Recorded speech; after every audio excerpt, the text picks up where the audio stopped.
Welcome to the Kings Road podcast. I am your host, the Aries Justin Younts, and I am here with my co-host, CDCent. What's up? nothing much. And we are here to change your view on professional wrestling. And we are the Kings Road podcast. And what do we have in store this week? Well, let me tell you, we are talking Stone Cold in 1997, specifically January, up to the Royal Rumble and some of the Royal Rumble. So here we go. Austin, 1997. What do you think? Well, this is really the beginning of seeing Austin of basically ascend from at this point I'd say he was in that very end of 96, he was teetering from I'd say upper mid card, because you kind of felt that after the match with Brett, you see him tumble down a little bit, but as the Rumble was nearing, you could kind of see that they were putting him back in. You could even see in like the presentation of new shows like Shotgun Saturday Night. Yeah. You can't watch the opening of that show and not think, why does this look so much different than everything else they're programming? Kind of like when they would do an Austin vignette, it would look completely different than everything else you'd see on the TV. It's a good point. I mean, it's interesting because their big idea to combat WCW was Shotgun Saturday Night, doing matches in nightclubs. It's an interesting concept, but here's what's funny. It's an interesting concept, but it's only interesting if you follow through and keep at it. They pretty much gave up on the show after like a couple weeks. Wow, the story of Vince McMahon. Let's give up. Let's go really hard the first couple weeks and then give up by the end of the week. By the end of the month. It's really amazing. Like even in 97, this man really hasn't changed that much. No, he really hasn't. Look, I truly believe he lucked into the Attitude Era. Like I think he lucked into it. I think that's correct. You really did luck into it. I don't think he wanted to do it. I think he was forced into it, and it was either do that or fail. But I don't know. Shotgun Saturday Night. I mean, watching Vince flirt with Sonny. Something weird. I always found it weird when he had all those angles. You see Vince, he's got he's dropped the jacket. He's just got the dress shirt on. He's ready. He's probably going up to fans going, "You're not in shape." You trying to smoke a cigarette in front of me? How dare Vincent Kennedy McMahon? This is a nightclub. This is how we do it here. I don't know. I think it's a neat concept, but you're right. Like they gave up they did like 5 nightclubs, and then they're like, well, this is too hard. Let's just go back to what we always do: jobber matches. Like I feel there's something recaps to wrestling in unorthodox locations. I think WCW did very good with that. It always looked cool. I kind of wish WWE would have done something. You would have figured WWE in the last 20 years would have said, we should really do that. You know who's against that? It's Kevin Dunn. He doesn't like that. He likes exactly what they do. He doesn't want anything. Kevin Dunn looks like a little rat with his 2 front teeth. He looks like a fucking rat. He looks like Rat Attack Pokemon. What does he say to Jim Cornette? Who's that Pokemon? It's Rat Attack. Kevin Dunn. Kevin Dunn. Jim, I find that our audience doesn't know what they're doing. Oh man, he is the downfall of that company in so many ways. I was also looking at the match records for Austin's house shows around this time period. He was doing a lot of matches either in the semi-main event or in the main event. Either he was actually beating Sean. He was beating Sean in the house Which I shows. find so hard that Sean would even allow that. This is the guy who doesn't want to lose to anybody. And not only that, like you're losing to him right before you're gonna win the title back at the Royal Rumble. I Like mean, did he like lose? it's hard for me to like grasp this. I I can't like. Did he win by DQ or? I didn't see DQ as a finish. I mean, I cannot see Shawn Michaels in '97 laying down for all. You saw how he is.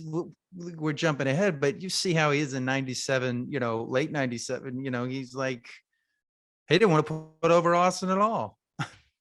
They had to come up with some, fuck But he finish. did. And but also, you know what I think it was? I think it was a sacrifice. I think Mm, Triple H does these kind of maneuvers as well, where he yeah, was like, what is better? Do I job to Stone Cold now, or do I job to Sid Vicious, Psycho Sid, in the main event of those programs? yeah,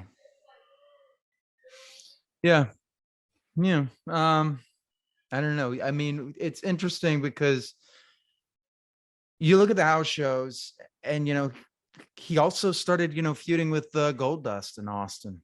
Goldust and Austin kind of had a little Yeah, feud. I almost feel like maybe that was the intended match for WrestleMania 13 before they switched everything because That they were. probably was. Oh my god, that would have sucked. Oh Can you yeah, imagine laying that? I mean, it would have been a nice worked match, but Goldust wasn't going to be WrestleMania 13. That would just be, yeah, I don't know. I mean, I think Brett still does something to make Austin look good because he wanted to do that, but I don't know. 13 just gave him the best springboard off. But it shows in '97 what they really think of Austin. He's just a guy, you know. And then now let's talk a little bit about one thing that's really interesting because I was watching this is I was looking for Austin 316 shirts, and amazing, in January 13th, 1997's Raw, you can actually see an Austin 316 shirt, which makes me think that they had announced it like you could order the shirt probably in the catalog, like probably in WWF magazine. They had the ability to buy the shirt, but they weren't really releasing it to the public. I mean, it's kind of it, but you can kind of like see those shirts. What do you think about that? I we've spoken about this topic several times before, but before we actually thought that the first instant was in February. And then we started to really look at all the crowds in early 97 and found that January 13th is the first time we see somebody wearing the shirt. This isn't Yeah. the first time we see Stone Cold wearing the shirt, No, which that doesn't. honestly, if you think about it, Austin was obviously Hogan as well and Roddy Piper were like the wrestlers wearing their shirts was actually not that common of a trope in this era for WWF. Yeah. Like they weren't having guys like Sean or Brett wearing their shirts. I think one of the reasons he Nobody, didn't, yeah. I think one of the reasons he didn't wear the shirt was, because they sucked. well, because he was a heel, and I think he wanted, or do you think they just didn't think about it?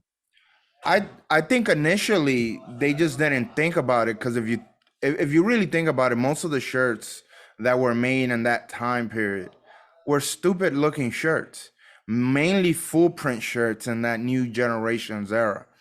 Not the kind of shirts you want a superstar wearing. If you look at Austin's shirt, it kind of goes with the kind of gimmick with Hogan. It's a shirt with a catchphrase on it. Same for Roddy Piper. That's the kind of shirt that a wrestler should be wearing. You don't want to see a wrestler wearing his own face on a shirt. No, It doesn't look good. Like the new Roman shirt. Like I think I the don't like image that looks Roman shirt. cool. I like the image. I But it's think not good that for a shirt. no, it should be a part of a Titantron Yeah, or like I like would like if a you have a logo. Roman Reigns website, you have that as like Yeah. the front of the website. Give But me like it looks like a magazine cover. yeah, That yeah, bloodline thing. that's not a shirt. No. The shirt should be just the logo bloodline or something like that. I mean, shit, the Um, shirt should have just said "We the Ones" and that's it. yeah, there you go. It's another.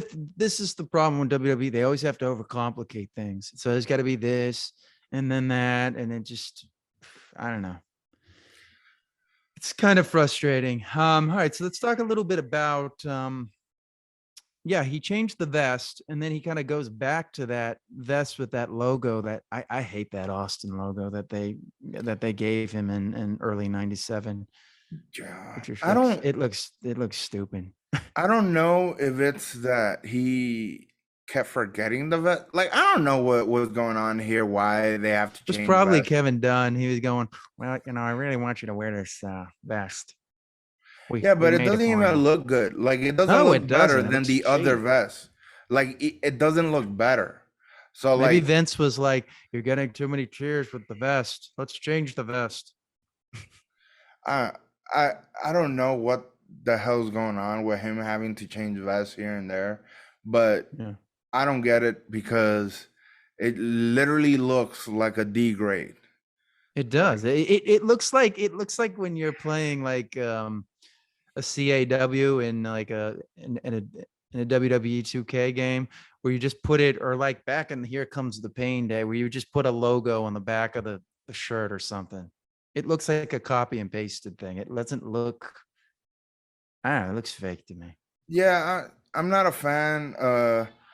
Like I kind of like the idea of, having the vest that we all know him by and just wear that. I don't like these switching like CM Punk. He changes his attire one day and then there's Uh, another day. Stick with what you know what I like about Austin? Black tights, black boots, doesn't change. That's it. you don't like the Bald. That's gold, it. Don't gold. overcomplicate it. I am proof that you don't need a guy to be overly complicated for you to like him. Austin was the most simplistic character maybe of Well, all you heard time. that story about what Bischoff said because DDP kept coming in and putting on all these crappy gimmicks, and he said, "Take all that off.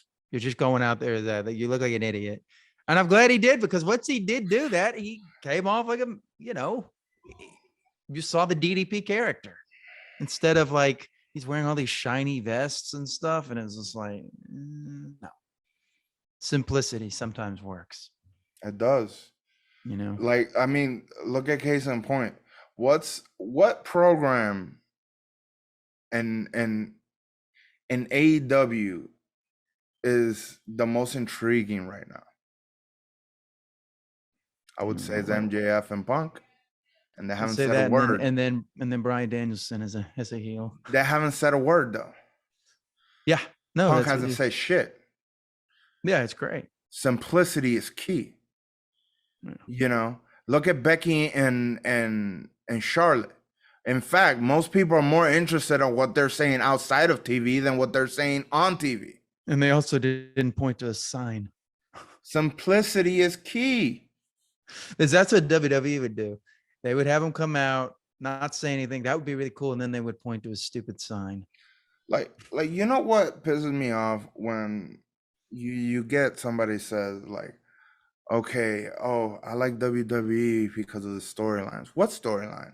Well, when this guy does this, and I'm like, that's not a That's not storyline. storyline. Okay, look, bro, if I want to fight you, guess what? I don't need a fucking storyline to want to fight you. You bump me, you piss That's me what Eddie off, you Kingston got does something that so I well. want, and that's it. Like, it's not complicated. Like, why do we try to make it overly complicated? Like, wrestling is not supposed to be complicated. Because Kevin Dunn and Vince want to be more than wrestling. They don't think they're wrestling. Same thing with Michael Cole. He just did an interview saying that, I don't see myself as a wrestling announcer. I see Then myself as what a the fuck are you? broadcaster. Then what? No, you're a wrestling That's what they announcer. see himself as, a broadcaster. I'm Okay, doing okay, you want broadcast. to? Okay, look, you're a wrestling broadcaster. The point is, you're broadcasting wrestling. You made wrestling a dirty word, Vince. A dirty word. It's just, to me, it's He just really has made it stupidity. into a dirty word in his stupid company. But yeah, no, it's. I mean, that's what I liked about that Eddie Kingston, backstage stuff. It Yeah. just comes off like a regular fight. Like you're gonna You do find something. me, you find me the biggest feuds in the history of wrestling. Every single one. Every single one. It doesn't matter. You can pick any, and they can all be explained with one sentence. You can explain every major feud in wrestling history with one sentence. It's not that complicated. Okay, like Austin and Vince. Very simple. He's a Boss star. versus worker. He's a boss. He's been screwed by all his bosses. He don't like bosses. It's not that complicated. Yep. One is an alpha male, the other guy's an alpha male. That's it. You don't need more than that. When Exactly. you have two alpha male, that it takes care of itself. Yeah. People will fill read between the lines. We're not idiots. So, all right. So now we talked about that. Let's talk a little bit about. Shit. Look at So this. Even Austin does Undertaker and Kane. Undertaker killed the parents or something, or was it Kane? Burnt? Like, it's Undertaker not even set the complicated. fire. He set the fire to the house, and Kane survived somehow, and then he That's comes it. back for revenge. Revenge tale. That's it. Revenge. You don't That's need him it. to be the father or any of that crap. Just no. Two brothers. Yeah. I Two thought you were brothers, dead. revenge. I thought you were dead. You're not, and now I want revenge. That's it. Like, it shouldn't be this complicated. No, it shouldn't be, but it is. They always have to make it come. Now, talk a little bit about you said that Austin starts doing the taunt where he shakes his head and curses. Yeah. When did he start doing that? I didn't see that. I didn't. Is that a shotgun?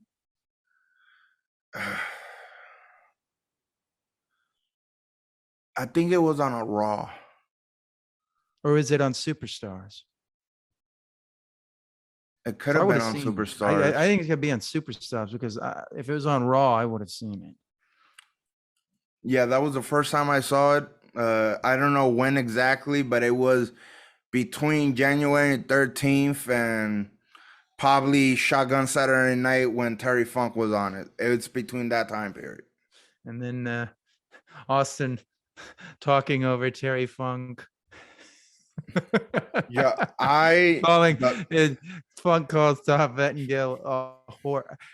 Your mother's There's a something whore. about Todd Pettengill that just comes off so fake to me. I mean, there's things I like about him, but I hate him. he's like the prototype Michael Cole.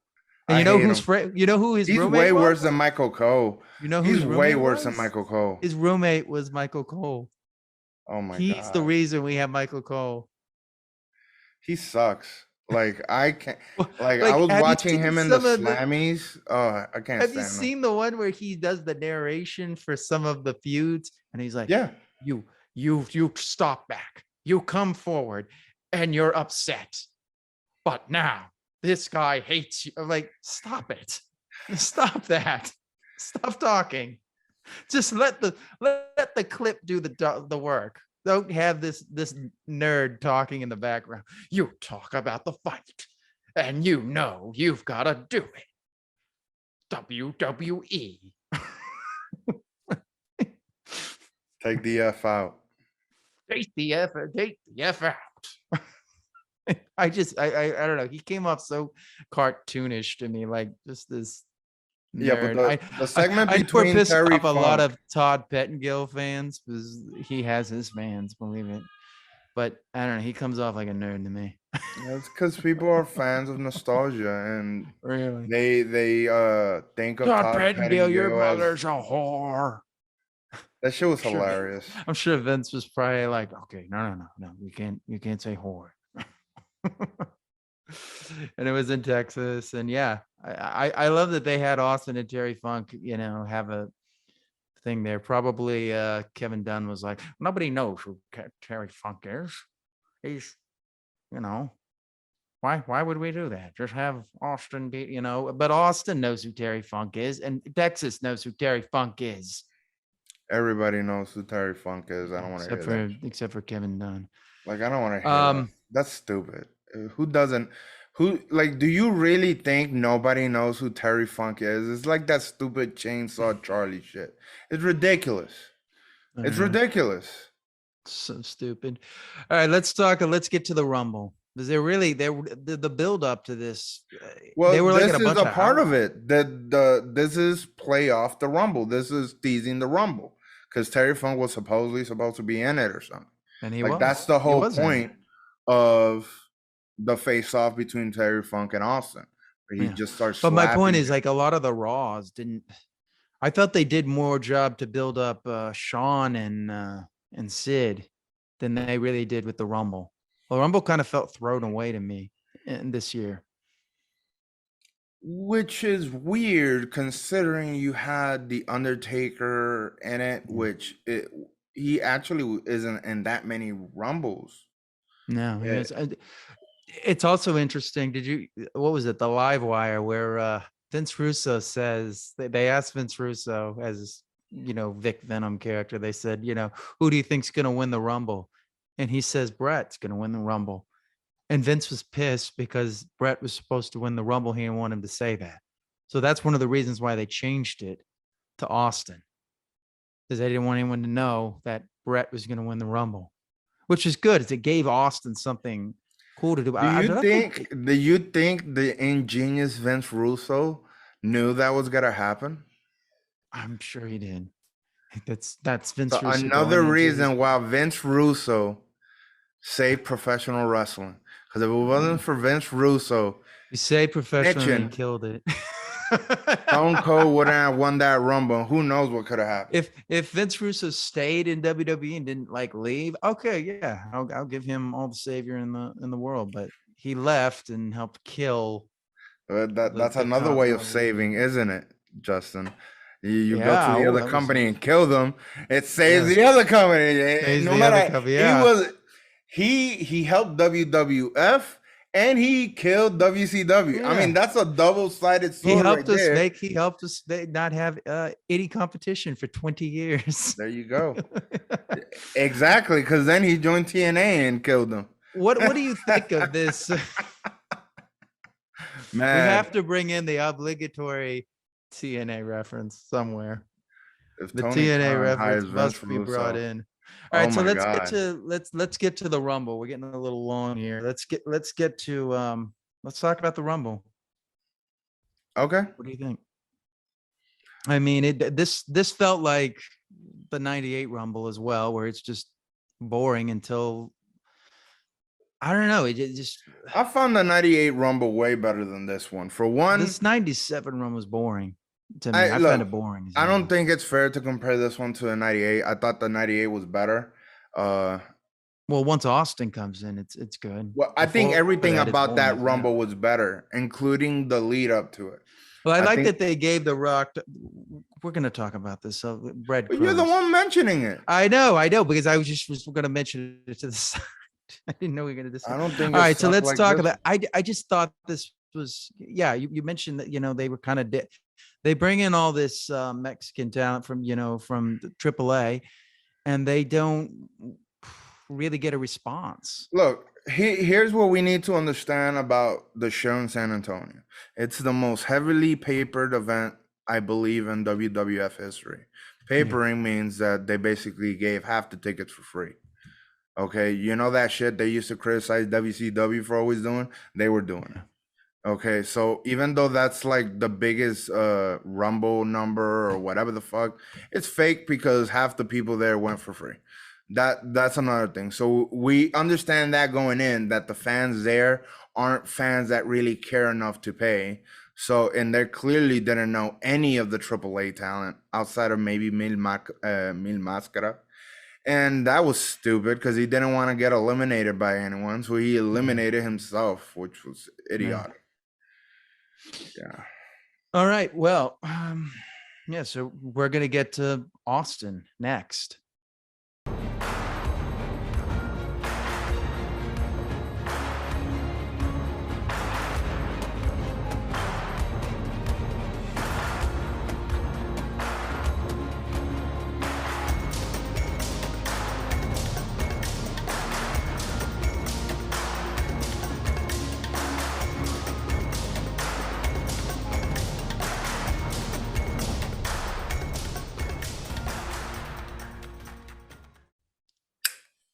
All right, so Austin, 1997 Rumble. He comes out, and Number even his three. walk feels like he knows he's a star.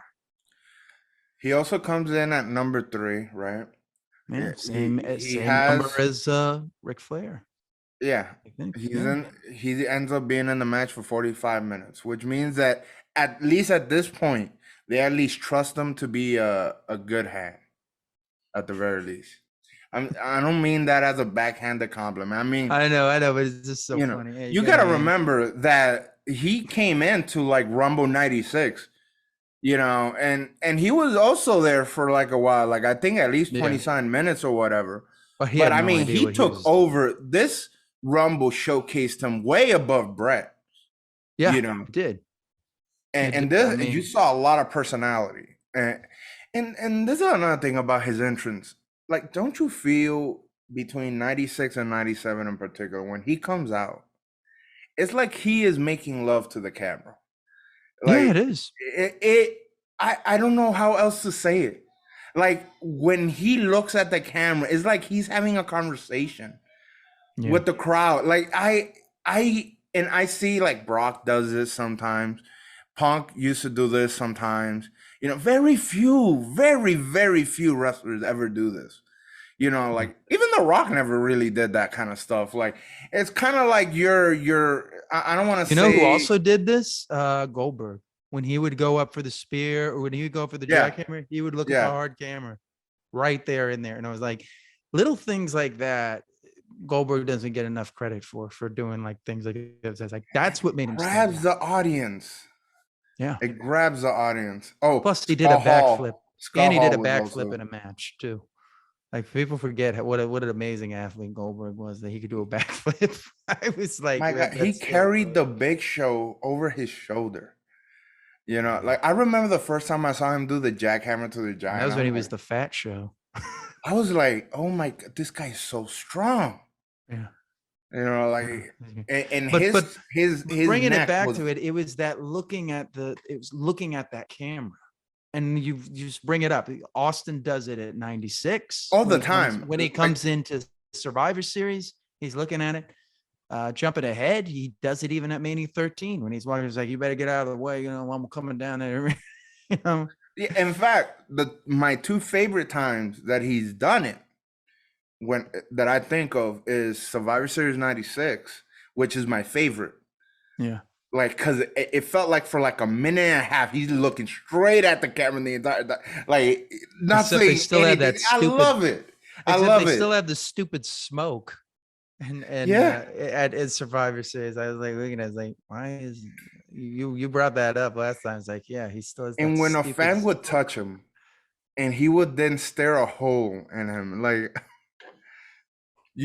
Uh, see, this is the difference between Austin and Seth Rollins. Austin would just have to look at that fan, and he would have stopped. yeah. He would have stopped. He's like, oh wait, nah. Let me wait till Seth Rollins comes out. like, Yeah, yeah. like, it's about the eyes, man. It's about the Yeah. eyes. Like, and Brock does it a lot in this era. Like, Yeah. there's a couple times I've seen Brock do it. To me, that's the real sign of a star. Well, he doesn't get a lot of credit, when he does, when he would do the promos with Paul Heyman there. I mean, he's still using his eyes.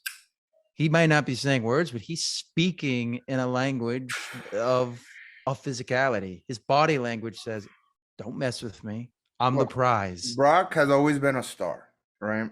Yes, but He like was a star in '02. He he was a was. star in '03. And he was a star when he came back. He does better though when he has a manager. It's not He because knows he how to can't position talk. himself. He can talk if he's like of a certain level. Like now he's worked himself to a level where he could cut babyface promos and it'll be fine.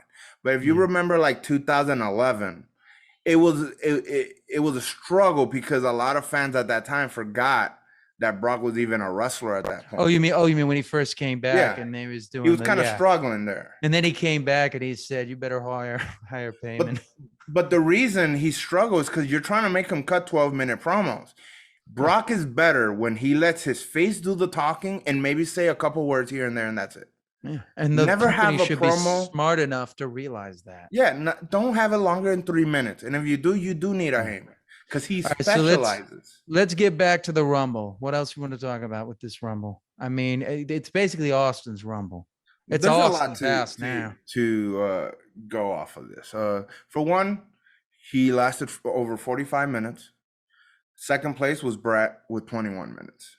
Yeah. Um, Austin, basically the whole gimmick of the Rumble is he's just eliminating people over and over again. You see him doing push-ups, you see him doing little gimmicks.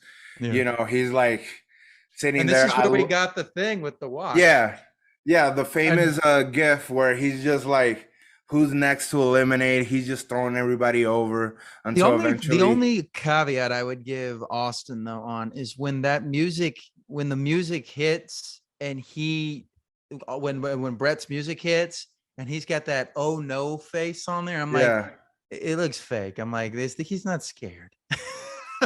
I look.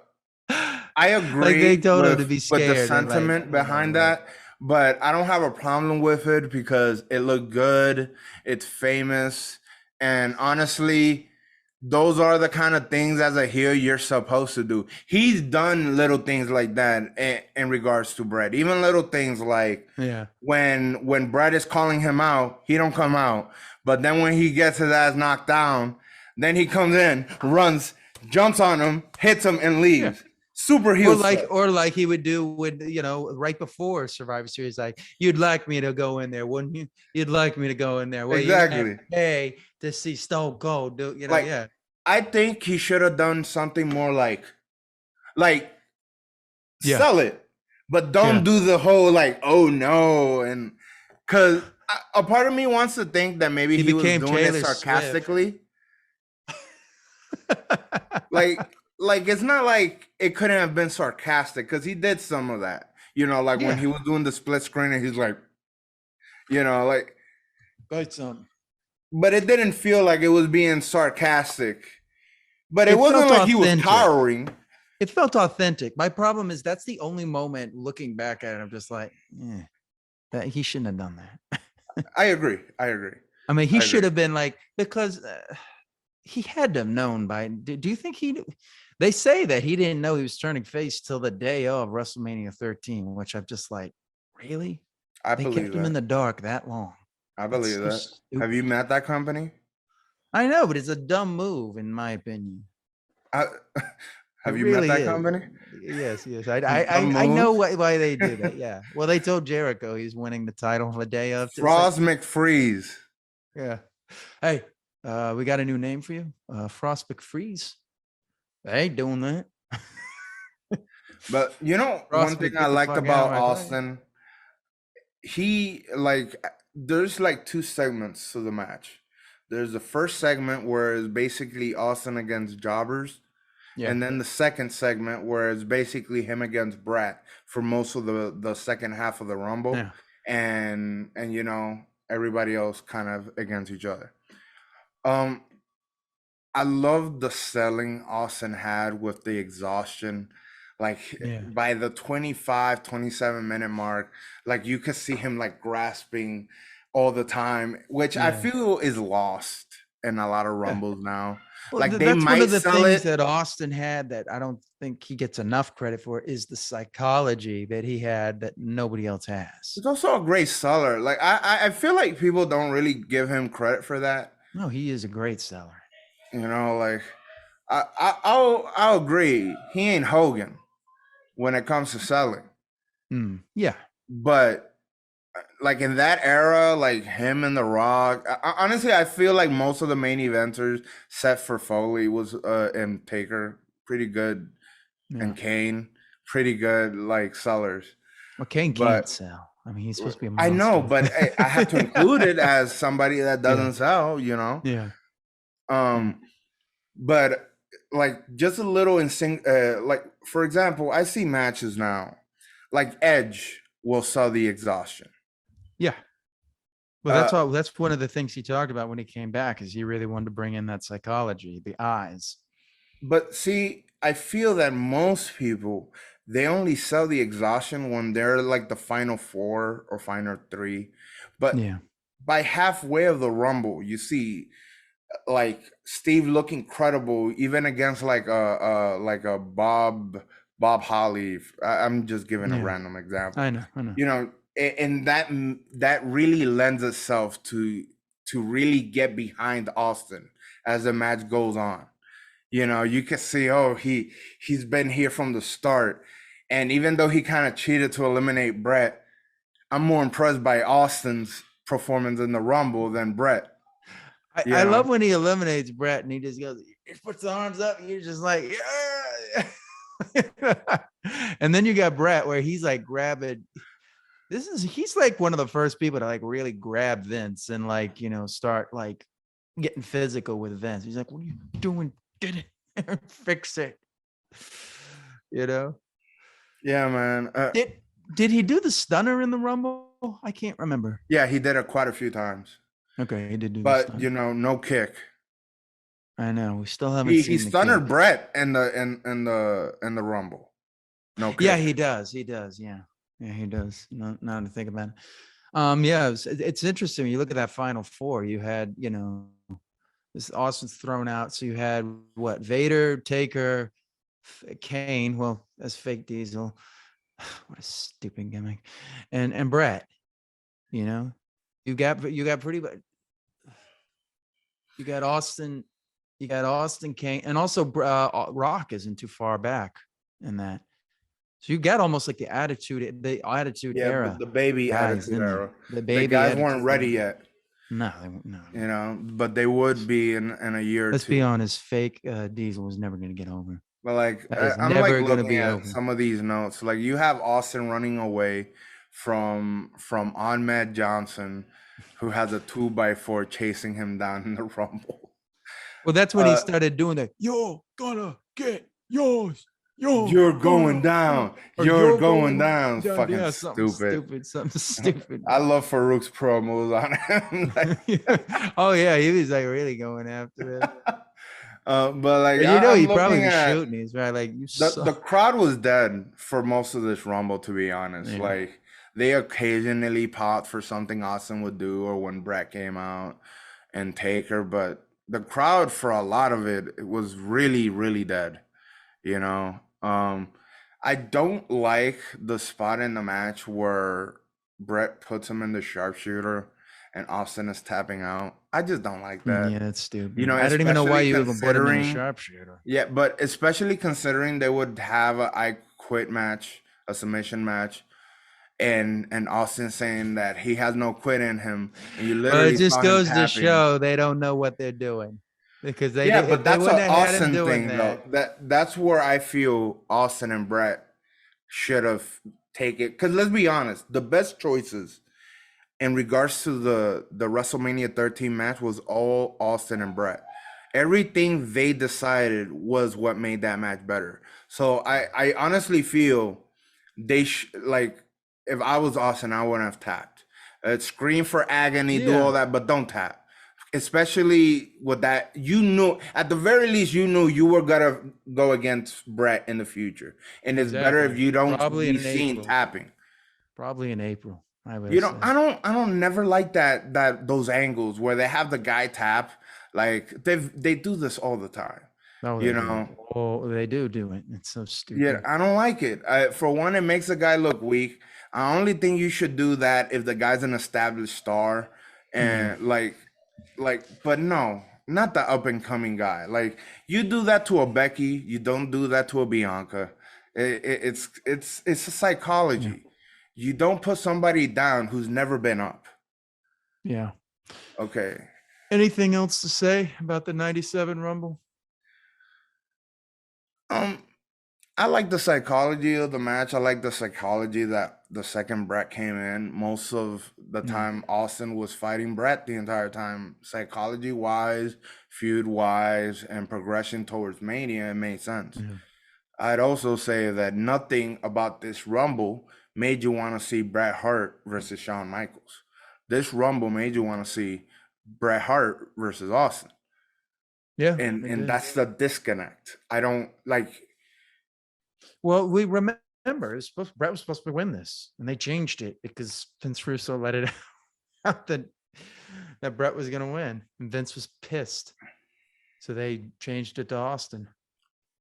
But I'll say this. Uh, After the match, you see Brett show more heel tendencies by grabbing referees, which you got to understand. Brett was so white meat. This is very uncharacteristic. You know, like grabbing the referees and shit. Like that's not something Brett did. Well, that's why I You know. think he was going heel no matter what. Well, yeah, that was clearly the He direction. was either going to go. He was going to go heel in that Shawn match, I think. Probably. If it wasn't, Probably. it wouldn't have been a double turn, but it would have No, been it wouldn't have more been of a the. double turn. Yeah, but Yeah, he that's would have fine. turned heel in that match. All But right. So when we come back, we are going to talk about, well, we're going to talk about February. So stay tuned. And the truth shall set you free.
Thank you for watching the Kings Road podcast. You can subscribe here.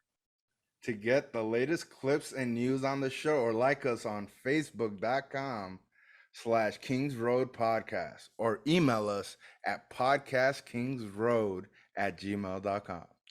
Also, check out our Instagram at Kings_Road_podcast and our Twitter at the KRP Podcast. Thank you.